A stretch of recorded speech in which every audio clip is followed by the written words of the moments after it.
Welcome to the program. It's good to be back in the studio. Now for a COVID-19 update. Victorians living in coronavirus hotspots banned from leaving their homes, as well as excluded from the Queensland border reopening. We're really copping the brunt of it here. New South Wales residents urged to keep their doors closed to Victorians. Very tyrannical measures being taken for the New World Order. But some of you might know, last week I captured what appeared to be an unidentified flying object. A UFO report was submitted, and I thought what better guest to have on the show than Joanne, who runs a UFO and ET experiences support group. Joining me is Joanne from the ET Newsroom. Joanne has interviewed many ET and UFO witnesses and has a wealth of information on the subject. Thank you for joining me, Joanne. How are you going there? Nice to meet you, Jeff, and hello there in Australia. I'm not sure what the time is now, but it's about 10:15 a.m. here in sunny, well actually it's overcast Hastings at the moment. Yes, I'm sure you're used to that weather. Now, fascinating research what you've done. What led you to this path of delving into all of this information regarding ETs and unidentified flying objects? Hey Jeff, it's interesting. I'm one of those people who never had an epiphany moment. It's really like an accruing of experience over years. And my first impulse, actually, I guess I would call it spiritually orientated, without the encumbrance, let me say, for myself of doctrine or creed. So I was born, if you like, with an innate sense of something else, something more than us, and that kind of was a driver behind me. And all what that did was to sort of give me another facet, I think, or give me a facet, not another, of myself. And I began exploring that, if you like. But then when I was a youngster, I don't think I've ever talked about this live or at all. Right, okay. I had a brother who died a cot death, and I was only 10. And suddenly I was so angry at whatever this force was that brings us all in, we might call it God, the absolute or whatever, that I consciously as a child disconnected, because I couldn't bear to see the pain of my parents and feel my own pain. Isn't this interesting? I haven't ever talked about this before on camera. Anyway, but so for the next 10 developmental years, up until I was, coming to 20, I began my initial thing in life, step in life, was through theatre. And so I did all that training, and then isn't it interesting how the universe, shepherds us back? When I was doing a particular venue in Glasgow, one of the actors was Glaswegian. They said, look, there's an amazing lady coming up called Queenie Nixon. Queenie Nixon was a transfiguration medium. I know we're not talking about anything to do with ETs and UFOs, but are we not, or are we? I think somehow there's all a link of this plane of information, and I'll come back to that in a minute. But when I saw Queenie Nixon, who, for people who don't know what a transfiguration medium is, and I've only ever seen one, and that was her, and she's probably long gone off the planet, tiny little lady. She sat with us as an audience and many, many people in this big hall in Glasgow, and she sat on stage, darkened with the red light. I wasn't used to this kind of thing at all, so this was a new experience to me. And there she proceeded to bring through her guides and this kind of thing, and as she did so, her whole face changed. Her whole being changed. And one of her guides was a very, very tall Scots, and she had a Scots accent, but she brought in this kind of doer. In Scotland, they have this word doer, which means slightly serious, not too much fun kind of personality, a little bit heavy, and it comes through in the speech patterns. So she brought in this rather doer, and she's not doer. She was quite a bright, sparky lady, very nice. And she appeared to grow in stature. Honestly, it was really extraordinary. So anyway, that led me to go to a spiritualist church when when I'd finished that job in London, and this chap said to me, "You hear your name being called, don't you?" And I was astonished, because when I had come back from college as a young person to see my parents, that kind of thing, now and again in the house, I would hear my mother's mother's voice calling my name, which is Joanne, Joanna, and it was strong enough that I would, if I was nearby, I would shout, "Yeah, what do you want?" And then she might say, "Oh, I didn't say anything," but I didn't think anything of it. It was just not strong enough. But the moment, and I'd never thought about it again, but that happened several times. But the moment that guy mentioned it, it's like all the times my name was called came back. How strange, right? He said, "This is your grandmother." So it made sense that it was my mother's voice, because her mother, and I really don't remember what her voice sounded like, 'cause she died when I was quite young.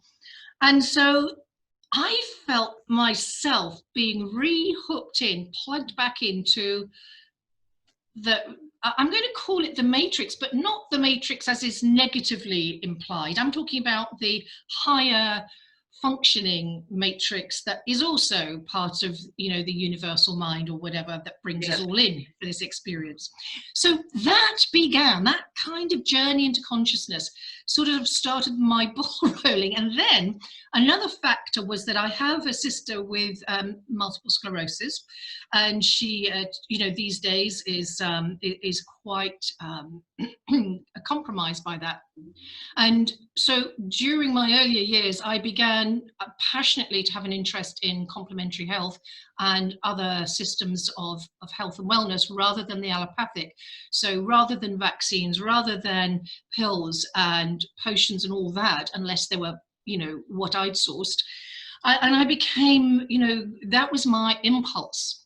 So that led me I love it. I think it's really amazing. So you'll see what I mean by accruing. And then by the by, time and years go on.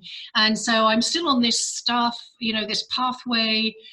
And it's meditation, you name it. I became a regression therapist. I did all that training, which I now would call definitely quantum healing, because it definitely goes into all of these other layers, though if there is a past life issue that needs to be dealt with, that surely will come up.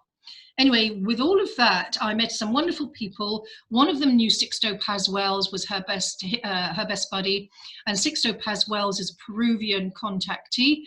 He started something called Mission Rama, which is based in connecting human-initiated contact with extraterrestrials, that kind of thing. He began that when he was only 17. He's mid or late 60s now, and he's been traveling the world speaking about his experience. I met him a few times. I did Across the Kitchen Table, filmed a couple of sessions with him, with my friend, and so that opened me up and to all of that world. And then in the Philippines, I had I went to the Philippines to meet psychic surgeons, that kind of thing. And that led me to all kinds of other things, and this ET thing became a bigger and bigger strand. And then moving on, I just began exploring it. And then in 2011, when I started the AMASH project, which AMASH stands for Anomalous Mind Management, because by this time I'd realized there's a lot of mind control involved in whatever this is, and also other things that humans have developed in things like MK Ultra and all the rest of that, which is not so great for humans. It's a very fascinating research that you've been doing, and I appreciate you providing me with that exclusive. So it was a set of tragic events. It led you questioning reality and consciousness, and then you witnessed what could be described as a shapeshift, someone growing larger in length, very bizarre circumstances. And then through a lot of delving into paranormal, it unearths more subjects that really deserve the time and respect and the investigation. And that just opens up even more doors, doesn't it, when you look into it? And that led you to setting up a support group for ET and UFO experiences a lot of people, they feel isolated from their communities after such an experience, don't they, Joanne? Absolutely. And you know what, Jeff? I soon realized that a lot of people are marginalized, and you know, I'm right there for the underdog. I can't bear a bully, and excuse me, and I really find it abhorrent that just because somebody has an out of the box experience, and I've been there myself, you know, it made me want to do something about it. And this support group I set up in the UK, I wanted to be a platform where people could come and have, if they want a confidential chat, they could do that. Or I was hoping that they would actually come on camera with me and tell their story through an unjudgmental ear. And also, you know, there's there's going to be nobody sniggering, nobody, you know, countering that, but to listen to this testimony of a human experience. And, you know, I can say that people say to me, oh, well, do you believe everything you hear? You know what? It's not about me believing everything I hear. It's about me believing that this human being in front of me has had an experience, and I can open my compassionate heart and listen to that. And yes, that, you know, I'm not saying I'm without judgment. It's something, it's a work in progress, right? Mm-hmm. But of course, I do my due diligence as much as I can. But, you know, in this field, you will know, Jeff, that there's very little in the way of evidence. But there is evidence, but there's just not the evidence that, you know, the judges might want, or the barristers, if we were to take this into a court of law. But actually, I do believe nowadays that if we put the experiencer experience and the UFO experience as a concept in court to be tried, that we would win hands down. Absolutely, I really believe that too. And the government refuses to acknowledge the existence of ET and UFO craft. A lot of television networks, if they broadcast any video footage, they risk losing their broadcasting license, or there's big fines that can be incurred. So they're really doing their best to suppress this information, which really hinders the whole disclosure movement, doesn't it?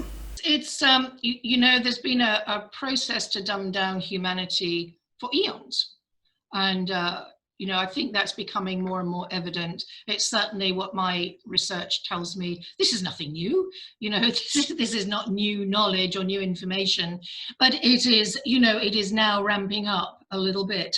But, you know, the powers that be do give us little tidbits of information. You know, we can talk about the Nimitz, you know, the 2004 American, excuse me, real frog, affair where, you know, suddenly, it was a couple of years ago now, the government's released details about this whole event, and yeah, so we're getting things, and they're releasing things. And then you've got people like Grant Cameron, who's a fantastic researcher who spent nearly 30 years, for example, you know, researching what the presidents knew. And that's an amazing body of work. What a legacy. And now he had an epiphany just to talk about, you know, the consciousness thing, because that's the real thing that matters. It's where this takes us in our consciousness. Is this, or are these experiences changing us? Oh, yes. Oh, God, yes. Yes. They are. Listen, no matter how much trauma we experience, the human race experiences through ET contact in one way or another, and it's not all traumatic, but some people do have trauma from it, and there is no setup to deal with that. You know, it's only like they talk about the PTSD. Lots of experiences do suffer with PTSD because it's a humongous shock when because there's no education, because nobody's prepared for this. So those that have a friendly eye for our development and consciousness, you know, have to bash us over the head, really, metaphorically speaking. And I perhaps believe, excuse my voice, I perhaps believe that there are soul contracts. And part of what we've come here to do, especially at this time, Jeff, is to help wake up this planet from its smog-like, dreamlike sleep, and get out of the sheeple mentality and, you know, embrace our diversity and be kind to one another, be compassionate. And, you know, talking about compassion, because if we can't have that, then what are we as humans, right? Yeah. That's a huge, huge qualifying point that has us head and shoulders above, you know, other creatures, perhaps. And I'd like to say that I want to just show you, flag up this book. I wrote this back in with a guy called Bill Brooks back in 2016. And the reason I'm mentioning this as well is because this guy, he was 44. This book is called 44, based on an ex-soldier's true story of lifelong encounters involving alien abduction or encounters, and a lot more besides. Excellent. So he was 44 when he had a download, which you could interpret like a near-death experience, in effect, when his whole life was shattered. And this was a guy who came from a very poor background. This is Bill Brooks. He went into the army at 18 because he was getting into trouble, you know, typical lads and all that. So he was in the army for 6 years, seconded to the nuclear regiment in Sennelager, Germany, where he shared a base with, I mean, and you can't make this up either, personnel from Area 51. And because it was a nuclear establishment, they had Honest John rockets there, and apparently underground, those technicians were keeping all things tickety-boo there. And the Brits were not allowed to fraternize or have association with the Americans. Very, very interesting thing, this, because within 1 week of being seconded there as a young 18-year-old, and he didn't know anything of life at all, apart from growing up in a tough neighborhood in the middle of England, an area called the Black Country, Stourbridge area, and that kind of thing. He was abducted, and the first time forcibly, I mean, at gunpoint. I never heard of that before. But anyway, this guy, old Bill Brooks here, well, actually, that's not his picture there. He has had so much trauma, so much to deal with, and he had no one to tell. I mean, back in the day, so he had his download in 1994. Well, that sent him spiraling through, you know, basically alcoholism for 2 years. He thought he'd gone crazy, because here was a guy who did not believe in this kind of thing. He would have thought that you and I, Jeff, speaking about this kind of thing today, were complete fruitcakes. Yeah. I mean, he says this quite openly, but he said also, Joanne, you know, I didn't believe in anything paranormal, not ghosts, not anything. So he'd got a disabled brother, physically disabled, not mentally. And when, on one occasion when he came back from the army on a, you know, kind of leave, his brother was showing him books with ETs in, aliens, pictures of aliens. And this would have been back in, you know, the 70s. Right. So I don't know which book he'd got, but because Bill left the army in 76, 74, he joined in 68. And so I said to Bill, well, what did you think about that? He said, I just thought that he'd completely lost his mind. I thought that his problem, his physical problem, had traveled up to his brain. I said, you're kidding me. He said, no. He said, I just couldn't countenance. He said, honestly, Joanna, he said, you wouldn't have liked me back then. He said, you know, everything was black and white. I did not believe in this. I really had no time for it. And really, that really cut relations between him and his brother. So that's how locked out, or was it mind controlled? That's the question. A very powerful testimony. It reminds me of Larry Warren and the Rendlesham Forest, and the debriefing afterwards. The military, they really come on hard with putting the pressure on. There's also a frequent disinformation campaign trying to discredit those that step forward. So there's not much of an incentive to reveal such information. Sometimes they force a psychological evaluation on them as well, and they're put through rigorous tests and scrutiny, aren't they? Yeah, you know, it's very interesting that, you know, you say about that, because on that major experience, and Bill's had many, And what it taught him. So imagine living your life, anybody who hears this, imagine living your life till you're 44, if you're lucky enough to get to 44 and beyond. And imagine that you're living one life involving nothing to do with consciousness development, spirituality as a concept. I'm not saying he's not a spiritual person. He's actually very spiritual without giving it a label like that. He's very compassionate, but without allowing for anything on the outer fringes of life. And then that's died in the war. Nothing's going to change your mind. You are that blokey bloke, and that's your opinion, and forget anybody else, right?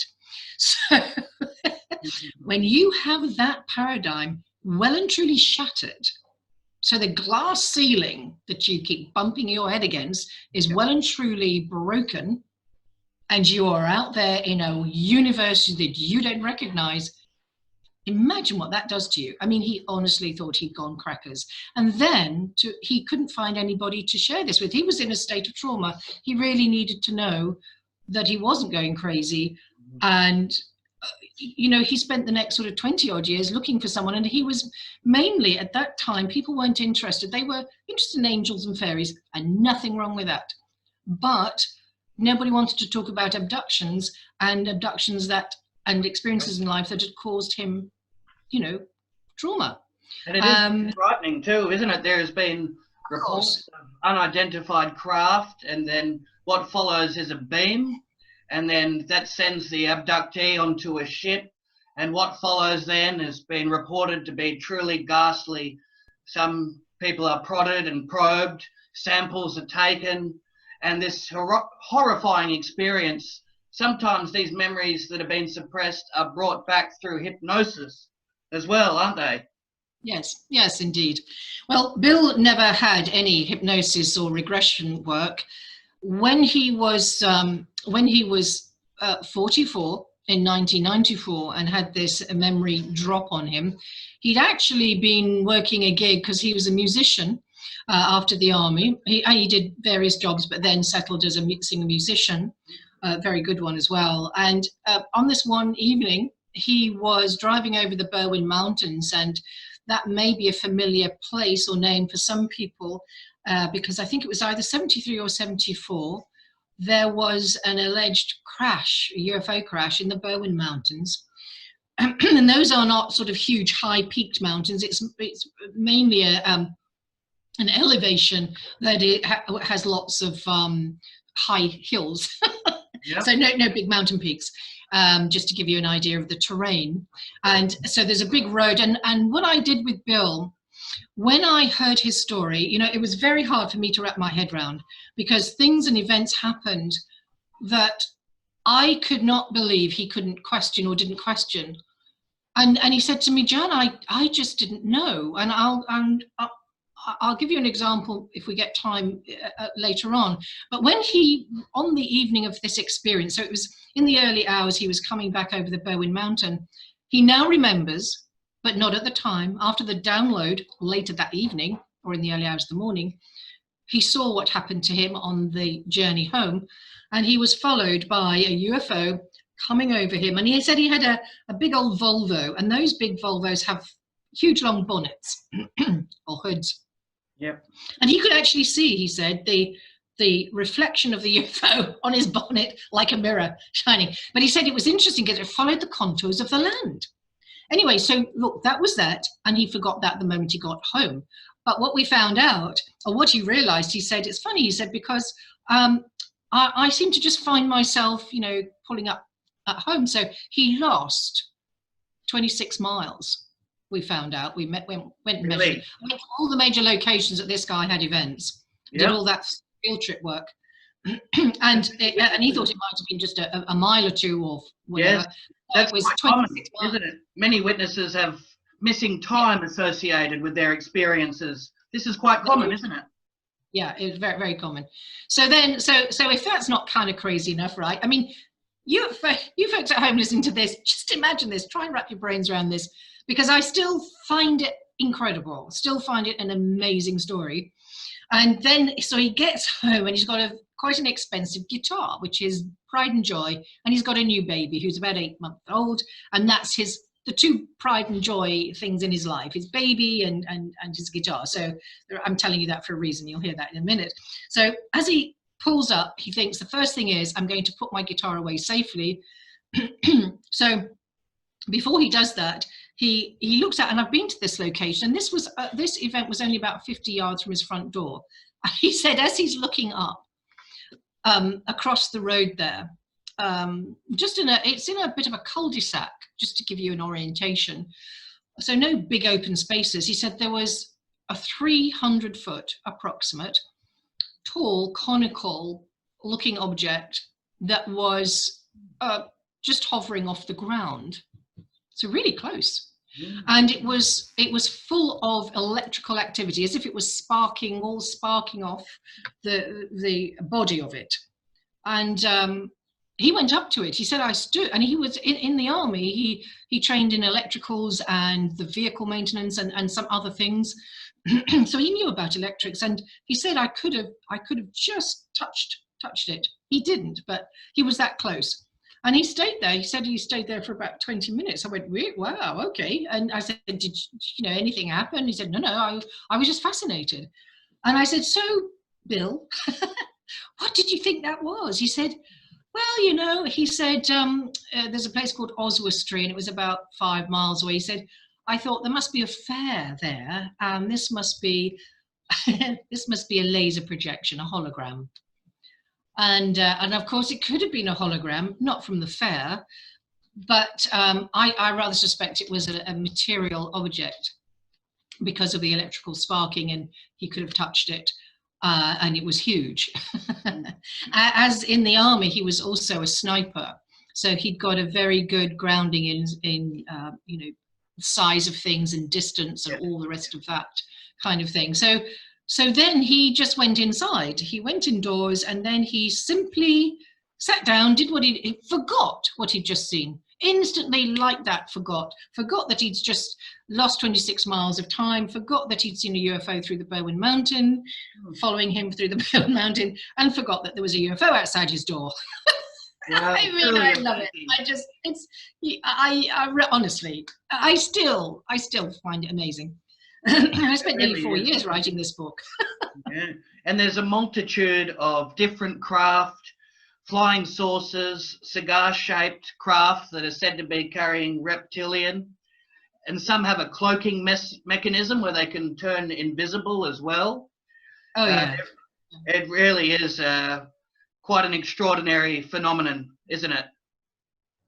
It is. And just to finish off that bit of Bill, and then I'll tell you about a reptilian experience that he had. He's had experiences with three lots of beings. The what we would call the Nordics, or are commonly called the Nordics, the humanoid, very human-looking, very blonde folks. The reptilians, she said, looked a bit like alligators with a tail, but bipedal, and the greys. Again, very generalizations, but that's what he would say. So when he went inside, having instantly forgotten what he'd just seen, he put his guitar away under his baby's cot and went and sat down and did what he normally does, which is to have a drink, relax, have a smoke, turn the TV on in the background. Not that there was anything on in those days much, but just for some background, company, whatever. And he was just analysing his gig, going over what all that was going on. And then he said, suddenly, he said, the walls seemed to kind of like melt, undulate, as if there was something making them plasticized, and hieroglyphs. He said it's the only thing. Now, Bill has no education. He couldn't read and write even when he went into the army, and they told him, oh, don't worry, you'll soon pick it up. Really? He did, but it makes me wonder what else the army knew about him before he went in. But back to this event, he was then astonished to have his attention drawn to the TV, where he perceived two or three aliens, grey aliens. And if that wasn't as if they were coming out from the TV, And if that wasn't a shock enough, having your consciousness assaulted with those images, he had a download, and it really was like a near-death experience where your whole life flashes before you, and he saw his whole life that he knew, and the bit that he didn't know up until that time, which was all the ET abductions and interactions and whatever. Now, the interesting thing is, excuse me, he said, I would have thought that I'd gone mad and had a psychotic moment had it not been that thereafter the abductions continued, except this time he was aware of it. He didn't necessarily know all the what happened on the craft. There was one occasion when he did, but he knew when it was happening. He knew that they were coming, and he began to develop certain abilities, certain areas of elements of precognition. And this is not unusual in the experiencer community either.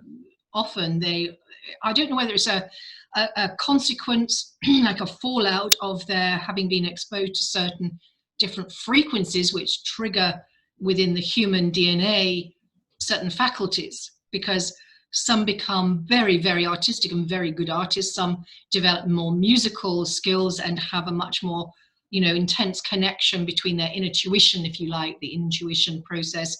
And, like you hear many incredible musicians talking about how they had a song just come down, and many, many are experiences.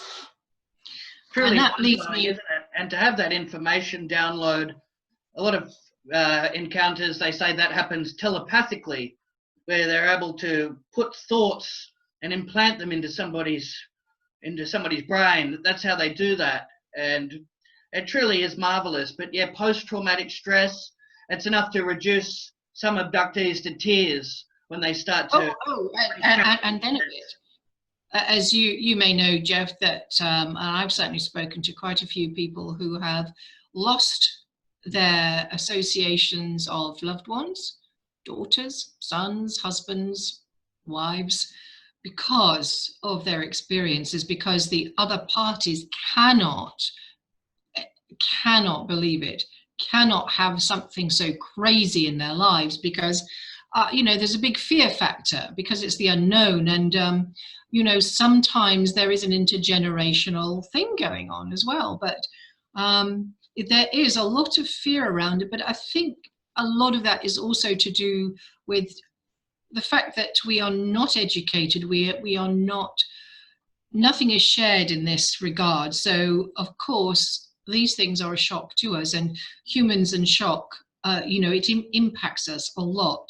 And there's very little support for experiences, which is why I set up the Image project. And just to come full circle to that, I had to, I was working with somebody who was now very much an ex-colleague at the time, doing interviews. This is sort of from 2011 till 2012-ish, 2013.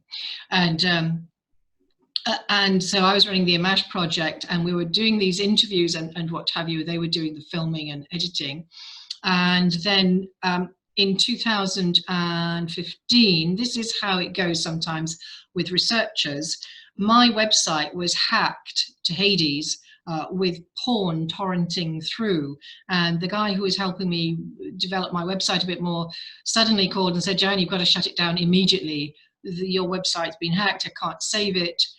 He managed to save most of the information, but he said, we can set up one immediately, but this has to go, because he showed me the real live links of this. Honestly, it was like a waterfall of, and sadly, a lot of people were piggybacking my site and had infected it. So it's as if some facets of life do not want us to continue providing a platform. And I've had quite a lot of interference one way or another, but that just to bring things up to speed with the banner under which I'm working now, it's called the ET Newsroom, because I just had to pluck a name out of the air, and that was the first thing that dropped into my head. So the ET Newsroom Yeah, or ETN is what I'm kind of under the banner of. And for the last few years, I've been doing various things, including interviewing people, but not so much of that at the moment. But what I did do late 2018, and that's bringing the musical part in, is I produced with a wonderful guy this album. I don't know whether you guys can see that properly. Eclectia. Eclectia.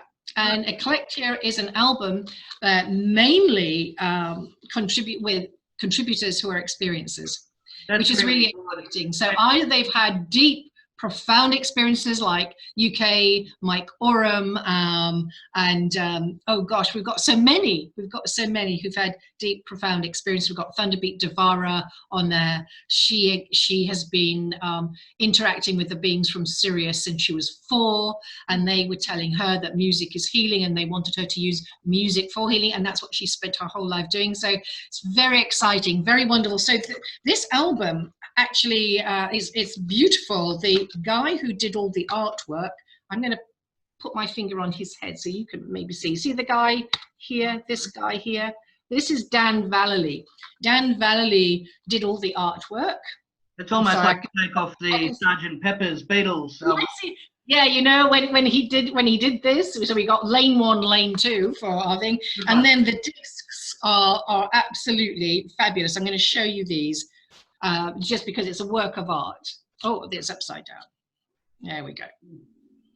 Good one. But that's very frightening that they planted malicious files and they tried to set you up and sabotage all your tremendous work. A lot of people that have come forward have experienced harassment and stalking from men in black. They've had their evidence stolen. Their house has been burglarized, even torched to the point of arson.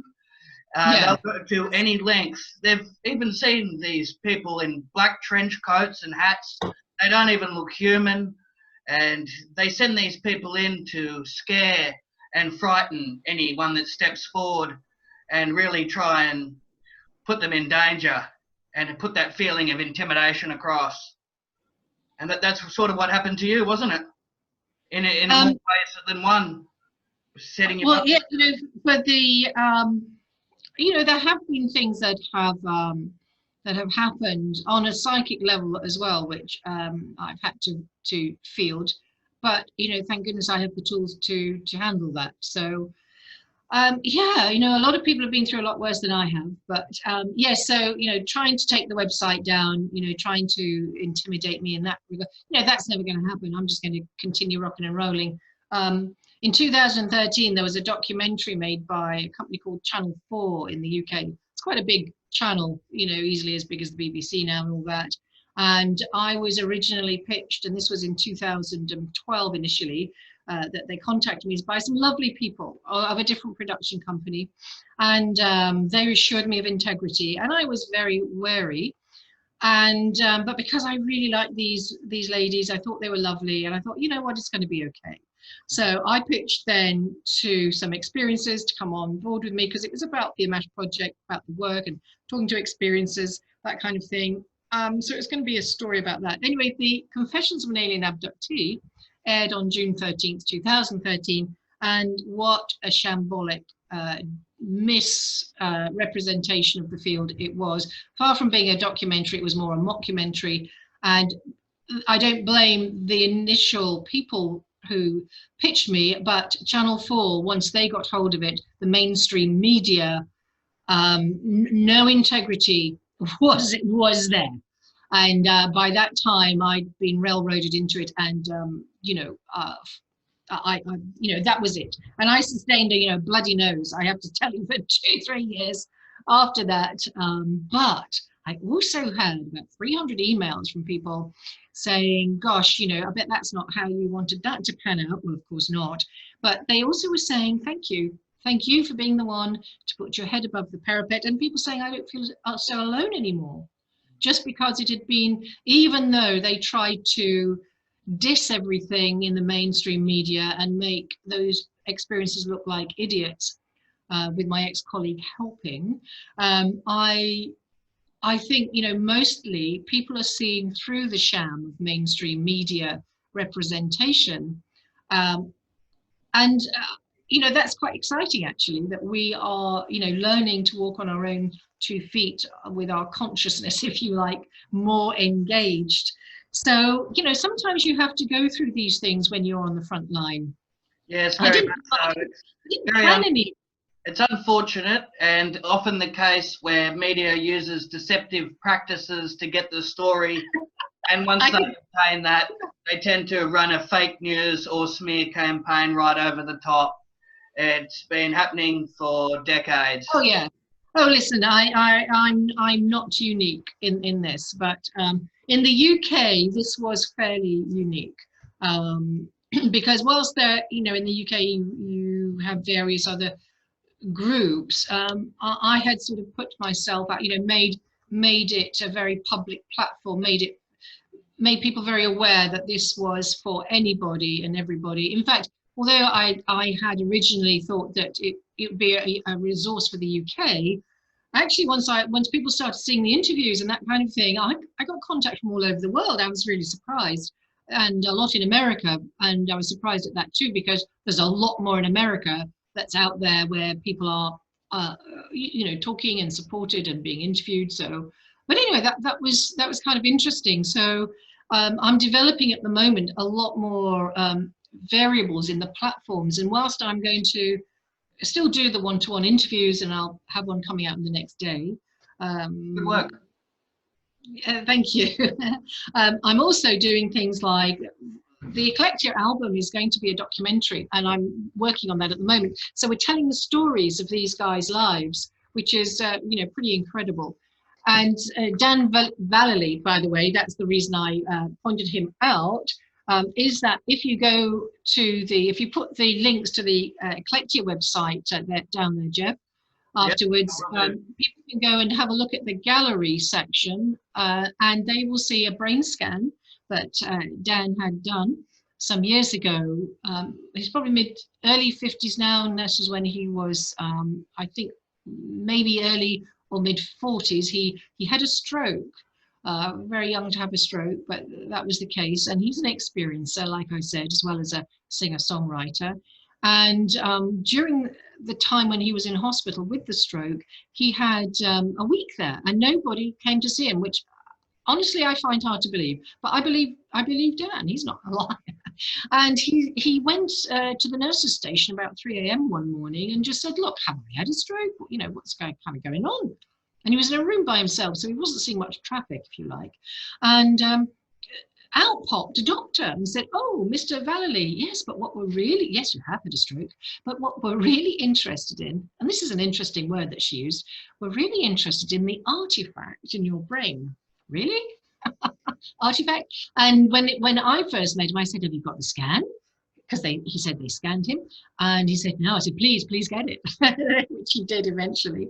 And when he went back into, so he was completely nonplussed by that. He didn't know what that meant. Had no idea. They told him nothing. He was just wanting to know if he could leave the hospital, and was he well enough. The stroke hadn't impacted him too much. And when he got back into his room, he kind of put a thought out to ET in a general way and said, "If this is anything to do with you, you know, let me know." And he looked out his bedroom window there and saw a UFO. So well, that could have been confirmation right there.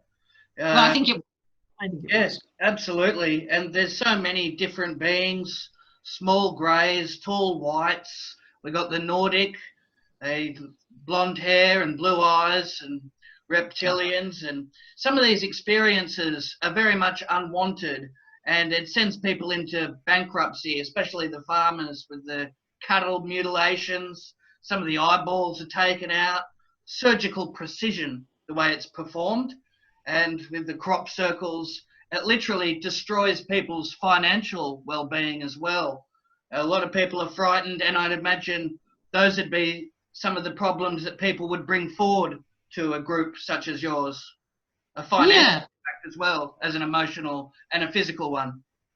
Yeah, the financial element has not been flagged up specifically, excuse me, but of course, things get, all parts of life get impacted. And interestingly, talking about the cattle mutilation element, in one of the experiences that Bill had, a major experience, which he had almost full memory recall of events. And I won't tell you the whole story, we won't have time, but basically he's doing before he got into his music, he's doing a delivery, and it means that he's got to be overnight somewhere. So he decides just to sleep in his cab and drive nearer the second location for the delivery. So in the morning he was ready.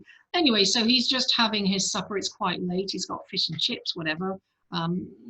He's having, it's completely pitch black. He found a country lane, and then off that another little lane near a field, so he wouldn't disturb anybody, and that was that. And as he's looking over the field, just glancing up, he thinks he's seeing this town. And actually, what we now know later, it wasn't a town, it was probably a mothership. Wow. But he didn't know that. And of course, at this point, he's not awake to consciously realize it could be something else. But he noticed the cattle and the animals around, the rabbits behaving rather strangely. He saw the cattle, for example, suddenly go into one area of the field, and then he saw, looked up again, and he saw a kind of a beam coming down and a cow being taken up. And he said the noise it made was intense. And he said it didn't actually sound like what he'd think a cow would sound like in distress. He said it sounded like a horse. I mean, just an interesting little side detail, but it was being taken up. And then he thought, and this is one of the things of Bill, I love him. I said to him, well, what did you think that was then, Bill? He said, well, what do I know? I'm not a farmer. Good question. Oh, good point, rather. And then I next asked a question. I said, well, what did you think about a cow being, kind of levitated there? He said, I just thought that the farmer that he couldn't see in the darkness had got a forklift, was lifting up the cow. I went, really? He went, yeah, what do I know? Again, I'm not a farmer. I said, well, yeah, okay, get your point. And then he lit a match to light his cigarette, and he said, all of a sudden, everything went pitch black. So all the lights that looked like he thought were the city, went out, and he was in complete darkness. And there began one of his major abductions, where he had a full memory recall. And to cut a long story short, I'll just tell you this next bit, and if people are interested, they can read the book. But he was taken into the craft. And as he's taken into one room, he sees through an archway the remains, he thinks, a dead cow. He's sure it's dead. And he sees these guys appear to roll it out of the craft, at which point he remembers freaking out because he thinks, oh my God, I'm going to die. Oh my God, I'm next, I'm going to die. At which point a little grey comes over, puts his hand on the chest and says, no, you're human. That truly is remarkable, isn't it? And that is a must read, that book, for anybody. Some of the information in there truly would really open people up to it's interesting of what they're going through. Some of their victims and survivors. It really is amazing. I've seen an unidentified craft. I've seen on 3 occasions. The first 2, it appeared to be like a star moving around at night. Yeah. And I've seen one last week. I filed a report. It was a blue craft moving in odd trajectories, and it went completely out of sight, and transparent rays of light, something that I've never seen before, and truly amazing. And all these sightings happened roughly a year apart. So, I mean, seeing is believing. Sometimes you try and draw a logical explanation to what you're seeing. And I've also seen satellites, so I can compare it to that, so I can eliminate that. Yeah. Sometimes when you got to basically eliminate every option, everything that it could be. And even some of the skeptical people have offered assistance. They try and break it down. They jump on board and try and debunk it. And when they fail, that gives the sighting even more credibility, doesn't it?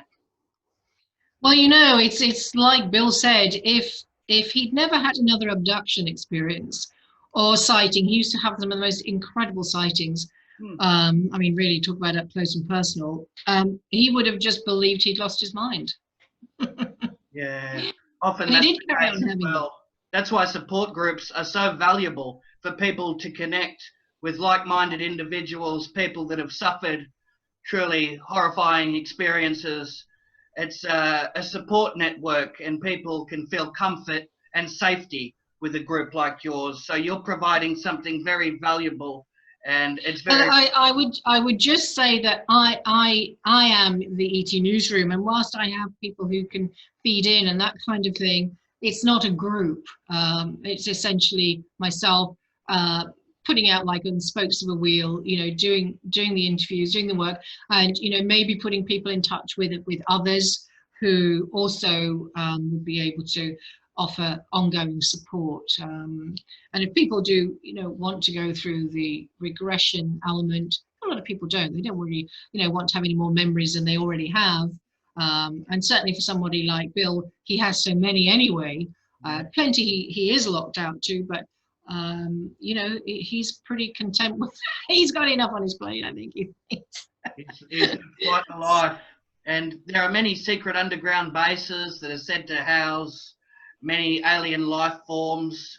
Dulce, New Mexico, Area 51, Los Yeah. Alamos, and a lot of people have come forward and explained their encounters. Thomas Edwin Costello is one, Phil Snyder, and some of their testimonials working alongside these entities. A lot of it's in exchange for technology, and they're getting in return sometimes human harvesting. There's an agreement that's been made. Is that your belief as well? You know, I know about this Treaty of Greada or Greada, and maybe there's been one or two amendments to that over the years. You know, I don't know for a fact, but I wouldn't be surprised. I really, really wouldn't. And I think, you know, I think that what is happening, that there is a, you know, for all that you're saying and all that scary stuff, Yes. I think that the fallout from that essentially on a positive note, and because we have to bring in what is it that we're getting from this as well, beside, you know, all of those experiences which are challenging for us, and it is that we are growing as individuals. I mean, Bill Brooks, just as a case in point, was a guy completely locked out to many aspects of life because of his lack of education, and then education on the streets, you know, the army and all the rest of that, and his, you know, growing up in poverty, that kind of thing. Not unusual for a lot of humanity. But since his experiences, it has broadened the field of his reference points, and it has changed him. And he may say, I'm not grateful for these experiences. I don't feel, you know, great that it's happened, you know. And why me? Well, you know, who knows, why not?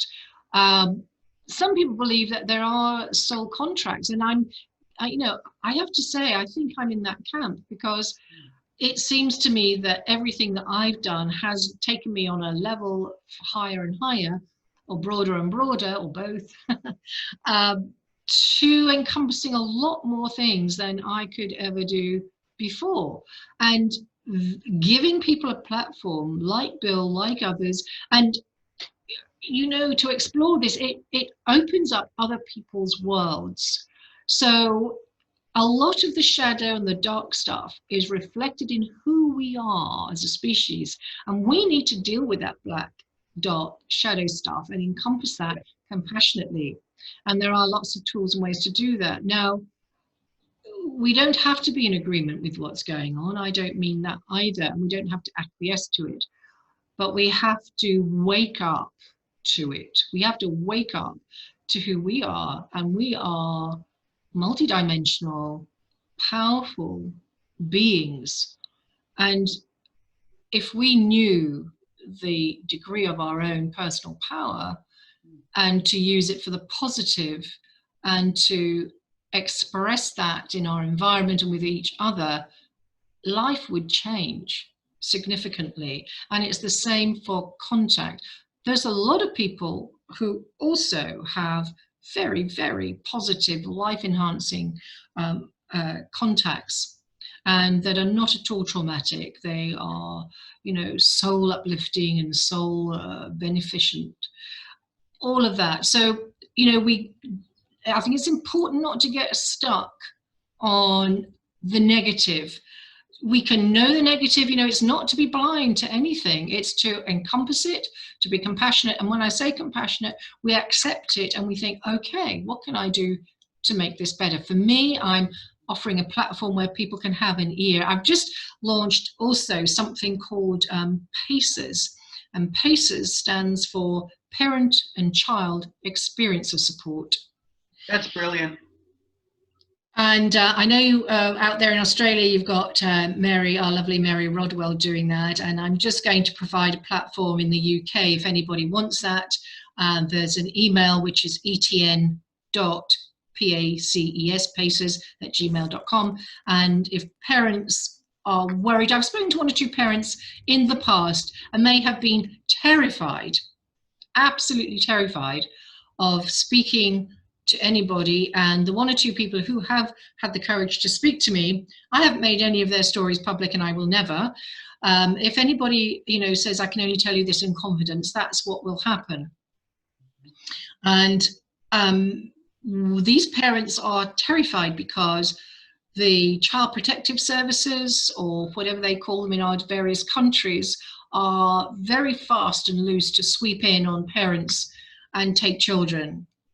And so I would never endanger the family structure by putting out publicly that something has happened to this family. And interestingly enough, on the interview that will come out in the next day, the interviewee is Vernon Elliott, who's actually from New Zealand, living in Canterbury in the UK.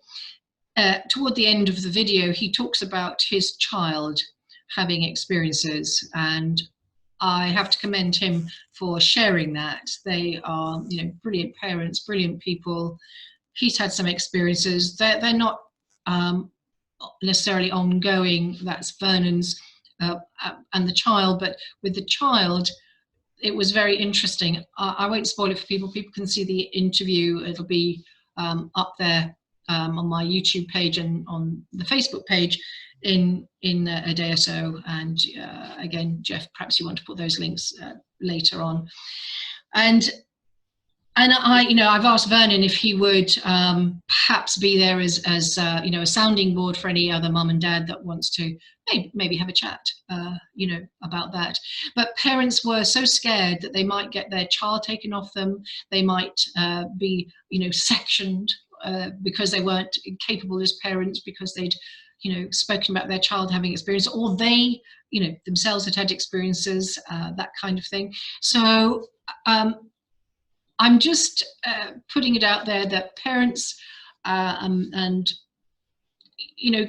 eventually what I want to do, sorry, I'm just getting my thoughts together.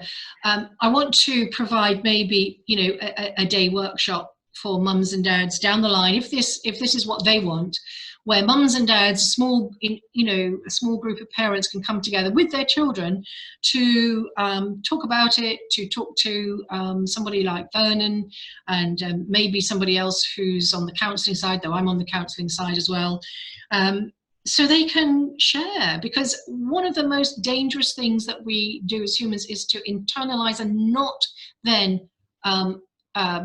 work through those things. I say dangerous because it can cause us, our thoughts create us. So if we are constantly worried or frightened or, all of that, it lowers your immune system. It can cause susceptibility to all kinds of health orientated things that are not in your best interest. So we need to try and keep the energy high, keep our consciousness high. And, if you are fearful or frightened, there are things, that can be done, and people that you can speak to. And, not just myself, but others around the globe. So that's an initiative that I've literally just started this week. So PACES is a new ETN project that's just, and it's going to be a passive project in as much as I'm not going to put a lot out there about it, but it will be eventually on the website, which is the etnewsroom.com, which is also in need of an update.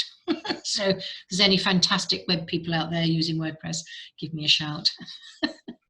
So there's we have to be cautious how we interpret what's going on, because we don't have full information.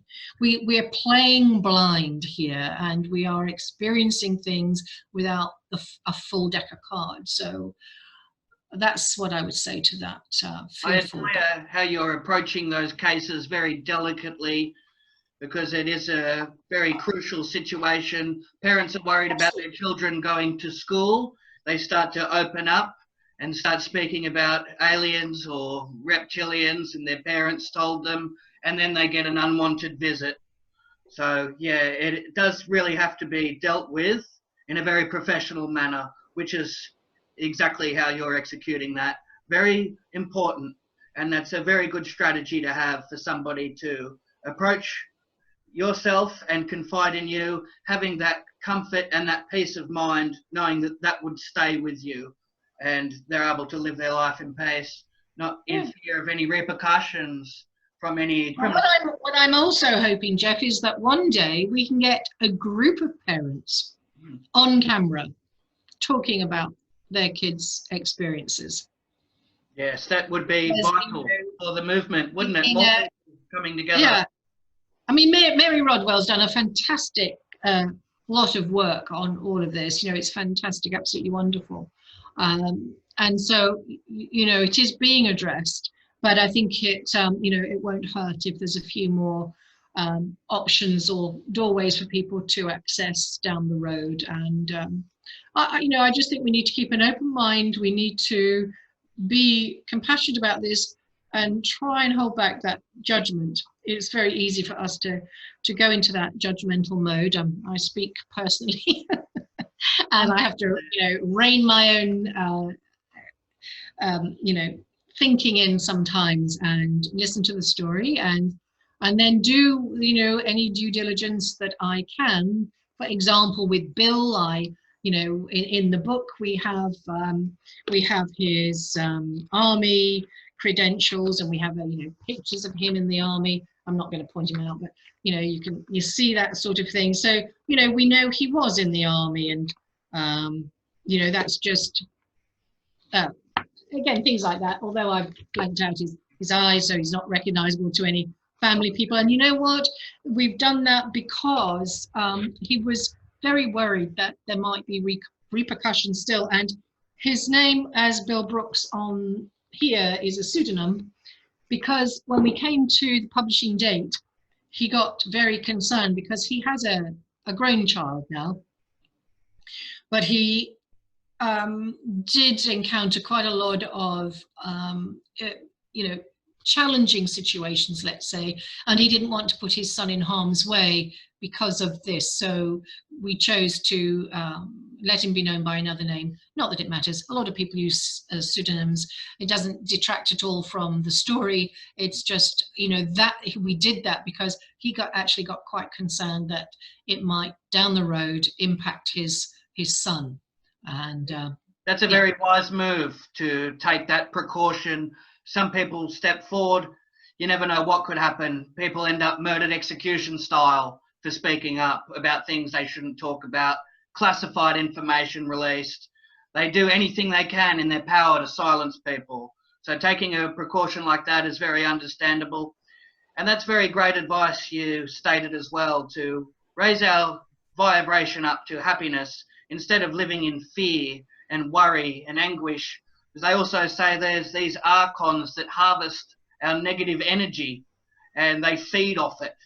It's like a people farm, and whenever we're panicking and upset, that energy is taken and they're utilizing that.